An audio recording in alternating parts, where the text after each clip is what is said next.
На момент записи ролика мы пока не знаем, к чему привел или не привел ход Владимира Зеленского.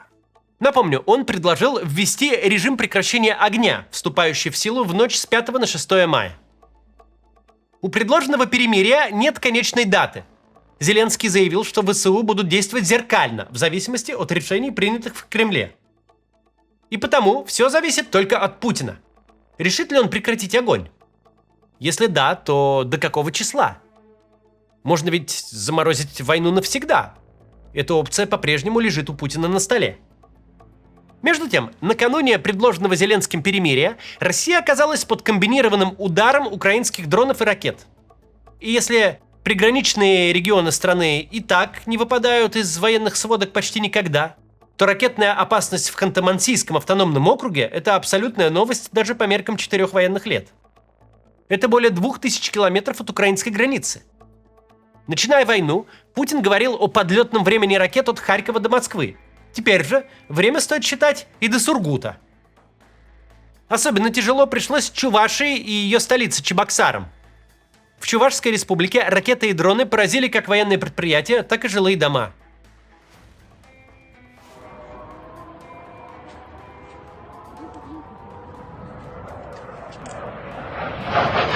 Ёбаный в рот!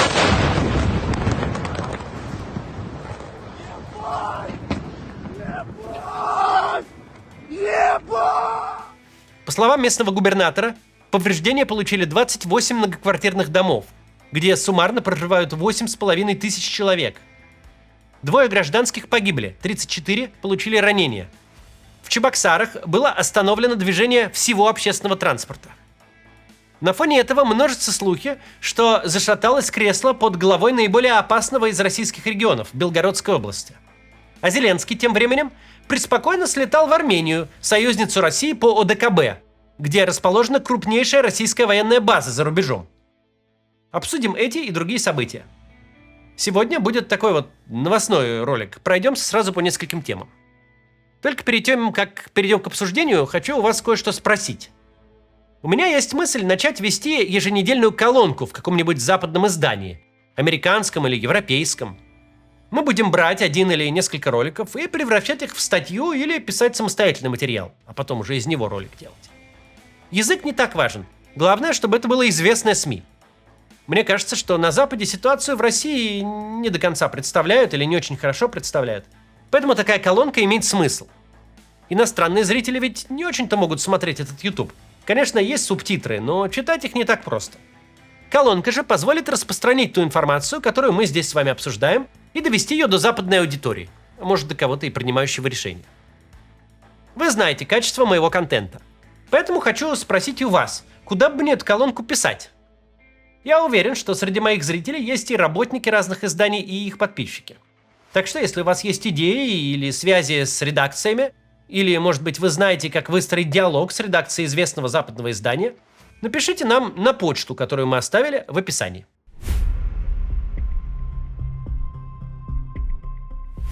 Начнем вот с чего. За короткое время в федеральные новости дважды попала пресс-секретарь российского МИДа Мария Захарова. Одна новость скорее курьезная, а вот вторая страшная. Первая новость. 4 мая Захарова пожаловалась на то, что детям российских дипломатов, работающих в Соединенных Штатах, насильственно выдают американские паспорта. Справедливости ради, это реальная проблема. Каждый человек, родившийся в Штатах, становится гражданином автоматически. А вот отказаться от гражданства потом довольно накладно. Хотя, в общем, 18 лет можно. Но, судя по откликам в сети, россияне не очень-то сопереживают мидовским семьям, пострадавшим от американской бюрократии и получившим гражданство. И тому есть причины, озвученные самой Захаровой. И это вторая новость. У россиян, живущих в России, есть проблемы посерьезнее. Киевский неонацистский режим цинично продолжает осуществлять массированные террористические атаки против мирного населения и гражданской инфраструктуры нашей страны. За минувшую неделю от обстрелов и беспилотников укрнацистов пострадали порядка 200 наших граждан. Из них 174 человека было ранено. Из них 9 детей. Убитые 24 человека, в том числе 2 ребенка. Ключевое в этом заявлении не изящный язык путинской дипломатии, а дата. Захарова произнесла эти слова 29 апреля, то есть еще до массированного удара по России, о котором мы сказали в начале. По словам представительницы МИДа, в конце апреля, всего за 7 дней, из-за войны погибли 24 мирных российских гражданина. Для сравнения, в течение всего 2021 года на Донбассе по обе стороны от линии разграничения погибли 25 гражданских лиц. Из них жителями ДНР и ЛНР были только 8 человек, о чем заявили власти самопровозглашенных республик. Причем, согласно докладу Управления Верховного комиссара ООН по правам человека, половина всех смертей не результат чьей-то злой воли, а трагедии, вызванные неразорвавшимися боеприпасами. В последний предвоенный год погибли 17 мирных украинцев и 8 гражданских на территории ЛДНР и 0 российских граждан. Начиная с 2016 года прокси-война между Россией и Украиной на Донбассе была заморожена. Число смертей с обеих сторон стремительно пошло вниз. В 2019-м произошло дополнительное разведение войск. Так число убитых стало стремиться вообще к нулю. Для того, чтобы оно достигло нуля, даже не нужно было специально что-то делать. Достаточно было просто не начинать новой войны. Мною принято решение о проведении специальной военной операции. Теперь Захарова говорит о гибели 24 мирных россиян за последнюю неделю апреля. Неделей ранее она объявила о 10 убитых. Еще раньше о 31 и 25 погибших россиянах. То есть за один лишь апрель 90 россиян погибли и больше 650 были ранены. В том числе очень тяжело. В том числе дети. Но, называя все эти числа, Захарова зачем-то приплетает остров Эпштейна и спрашивает, когда же Запад наконец прозреет. Уже вроде бы после того, как мир содрогнулся, увидев истинное лицо того самого коллективного Запада, в котором именно такие деятели, как Эпштейн, становились элитами и вместе с правящими западными режимами творили демократию, вот после этого можно было бы, наконец, что-то такое разглядеть истинного и настоящего в отношении к детям.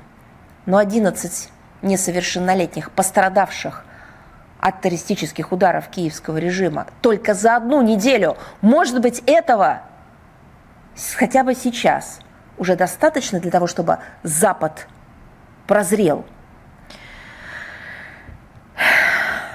11 пострадавших,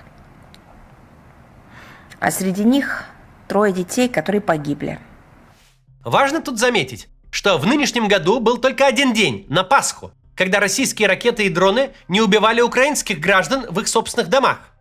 В Херсоне российские дроноводы так и вовсе целенаправленно охотятся за частными машинами и прохожими на улице. И выкладывают записи с дронов в Телеграм, называя это «сафари на людей». В Славянск и Краматорск постоянно летят российские авиабомбы. Вчера вот очередной авиаудар прямо по жилой улице в Краматорске. Убили 5 человек. Российская дипломатия в лице Захаровой и Лаврова называют это освобождением Донбасса и спасением русскоговорящих людей. Хотя вот телеведущий Соловьев Лайв Карнаухов особенно не стесняется. Выложил в чате с подписчиками фото из Краматорска с подписью «Успешное поражение целей». Зритель ему ответил: «Какие цели-то хоть? Там убитые люди на улице лежат. Что творится-то?» Карнаухов ответил: «Да и хрен с ними». Но вернемся к России. В ходе войны крайне опасным стал один из самых благополучных и благоустроенных регионов страны. Речь, конечно, о Белгородской области.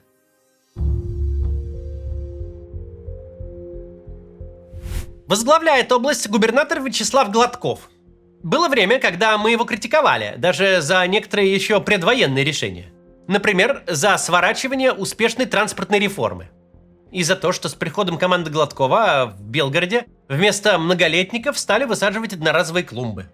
Такие были проблемы в 2021 году. В первые 2 года войны мы отмечали явно недостаточные меры, принятые региональной властью в свете украинских ударов по Шебекино, Белгороду и соседним населенным пунктам. Однако со временем наше отношение к Гладкову стало меняться. Человек этот устраивался на работу, чтобы заниматься троллейбусами и клумбами, а вынужден разгребать последствия войны, которые на него спихнула центральная власть.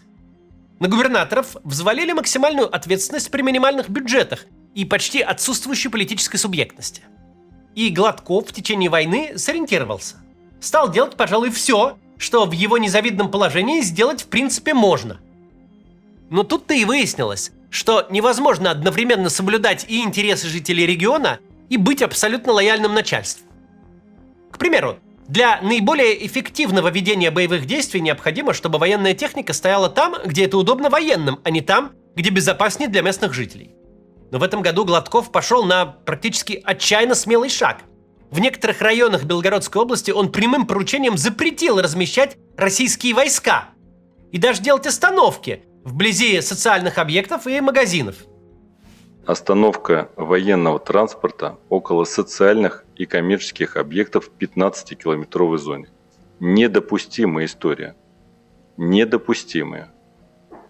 Нельзя ставить военные машины около жилых домов и коммерческих социальных объектов. Поставили, зевнули, через 20-30 минут мы потеряем и объекты, а самое главное людей.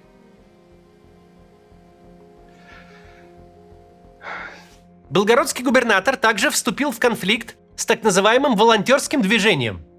Z-активисты взяли за правило устраивать мастерские для военной техники посреди обычных гаражей, превращая их в мишень для ВСУ. Гладков стал их оттуда выгонять, чем заслужил гневную отповедь в одном из крупнейших Z-телеграм-каналов. Поплыл он против течения и по вопросу памятников бойцам СВО. А эту тему не стоит недооценивать. У путинской системы сейчас настоящая гиперфиксация на монументах и скульптурах. Гладков же заявил прямым текстом: «Мне сейчас вообще не до этого». Цитирую: «Если я, говорит, начну инициировать строительство памятников сейчас, меня, говорит, надо гнать с этой работы».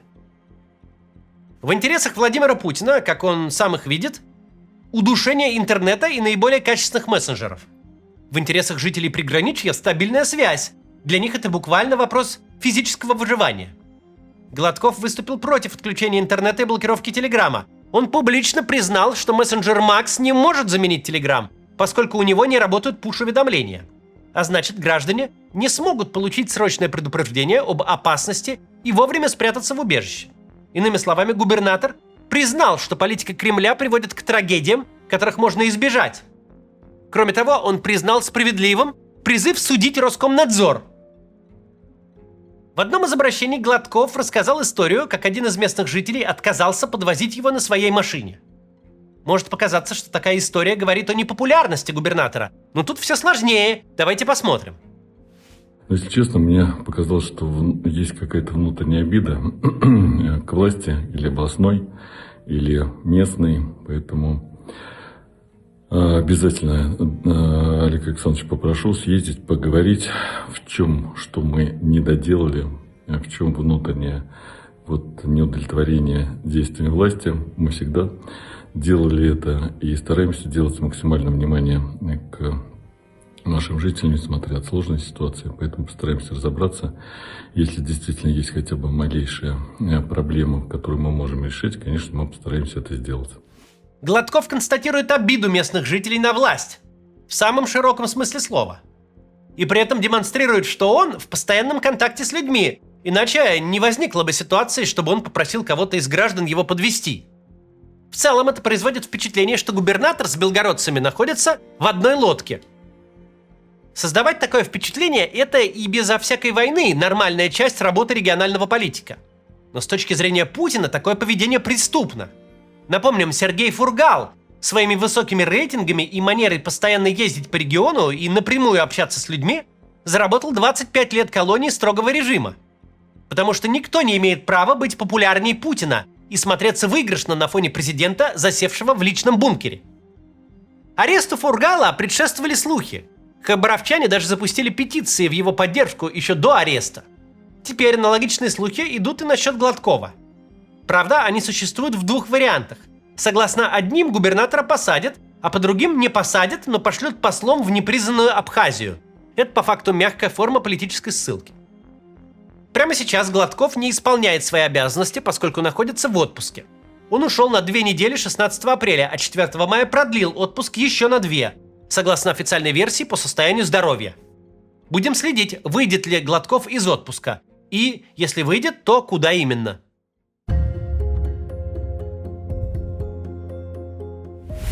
Вернемся к изящной словесности, которую демонстрирует российский истеблишмент по вопросам внешней политики.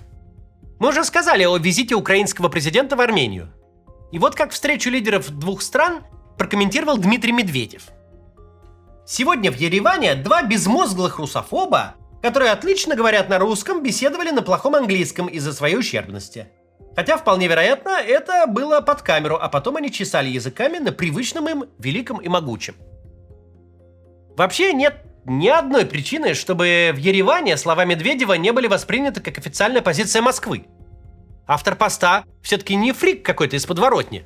Он занимает 3 высокие должности в российском государстве. В том числе является председателем партии, у которой конституционное большинство в Государственной Думе. Вообще он бывший президент. Начальник Медведева, Владимир Путин, заявление о безмозглых и ущербных русофобах не дезавуировал, а значит, по формальным признакам его поддерживает. Еще в начале этого года Владимир Соловьев устроил настоящий дипломатический скандал.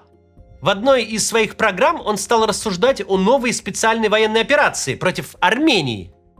В Ереване, к его словам, отнеслись серьезно, и более чем понятно почему.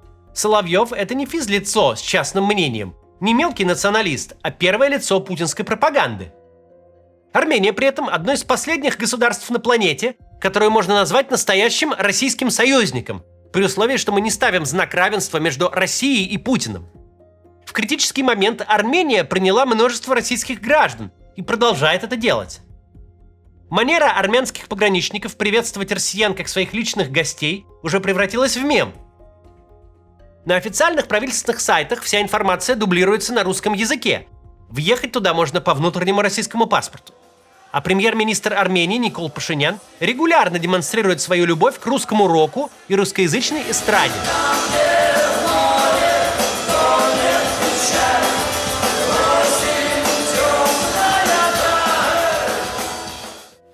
Однако, из официальной Москвы в сторону Еревана постоянно летит отборное хамство или вот прям обзывательство. Путинская система не предлагает никакого совместного будущего, не демонстрирует никакой привлекательной модели, а совсем наоборот. Пашинян прямым текстом вежливо так и сказал Путину в глаза: современной Армении путь нынешней России не подходит. Кремлевская же пропаганда возмущается. А чего эта Армения дистанцируется от Путина? У нас социальные сети, например, на 100% свободны, нет вообще никаких ограничений, и очень много граждан думают, что это слишком. И в общем контексте, честно говоря, у нас нет местах не столь отдаленных участников политического процесса. Стоит ли удивляться ситуации, при которой Владимир Зеленский прямо из Еревана к Путину обращается? Посмотрю, мол, на твое поведение и подумаю, дать ли тебе провести парад на 9 мая в Москве. Зеленский заявляет это в 2 часах езды на машине от российской военной базы в Гюмри и буквально в 40 секундах полета от аэродрома Эребуни, где базируется российская военная авиация. А инструментов, чтобы ответить на такое унижение, у Путина нет. Вернее, ответить-то он может, но только внутри страны и по своим. Посмотрим, что из этого всего выйдет. Такие вот новости на сегодня. До завтра.